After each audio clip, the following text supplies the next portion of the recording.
नमस्कार, आप देख रहे हैं सोना न्यूज टीवी और मैं हूं आपके साथ श्वेता। तो चलिए रुक करते हैं आज की प्रमुख और बड़ी खबर पर। उनकी गिरफ्तारी में भूमिका नहीं, लोकतांत्रिक नियमों का पालन। राज्यपाल ने एक सवाल का दिया जवाब। झारखंड के राज्यपाल सीपी राधाकृष्णन ने कहा कि हेमंत सोरेन ईडी की हिरासत में मुख्यमंत्री पद से त्याग पत्र देने राजभवन पहुंचे थे। उन्होंने कहा कि हेमंत सोरेन ने मुख्यमंत्री पद से इस्तीफे का जो पत्र सौंपा है उसमें भी ये उल्लेख किया है कि ईडी कस्टडी में रहने के कारण उन्होंने त्याग पत्र दिया।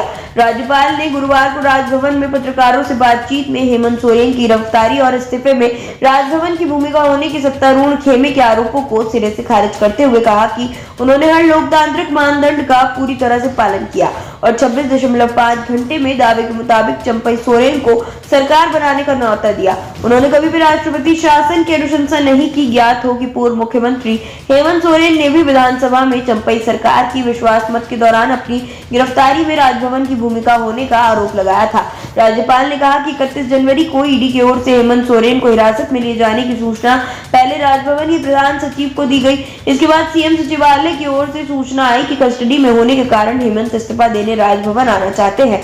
इसके बाद पहले 3 फिर दोबारा आग्रह पर 5 लोगों को राजभवन आने की इजाजत दी गई थी। सरकार को समर्थन नहीं देने के गुमनाम फोन आए। राज्यपाल ने नई सरकार गठन में विलंब के संबंध में कहा कि हेमंत सोरेन के त्याग पत्र देने के बाद उनके पास 2 गुमनाम फोन आए थे। इनमें कहा गया कि वे सरकार को अपना समर्थन नहीं देंगे। ऐसे में असाधारण स्थिति सामने थी। उन्होंने कानून के जानकारों से राय ली। इसके बाद 1 फरवरी की रात 11 बजे चंपई सोरेन को राजभवन बुलाया, लेकिन उनके साथ कांग्रेस के एक विधायक भी राजभवन पहुंचे थे। तब चंपई सोरेन ने कहा था कि वे 2 फरवरी को शपथ लेना चाहते हैं। इसके बाद उन्हें सीएम के रूप में 2 फरवरी को शपथ दिलाई गई। बिहार में 4 घंटे में नई सरकार गठन में झारखंड में देरी के आरोप पर कहा कि बिहार में नीतीश कुमार को ईडी ने हिरासत में नहीं लिया था, न ही नीतीश कुमार 2 दिनों से गायब थे। सरकार बनाने का दावा पेश करने की बात नहीं बताई गई थी।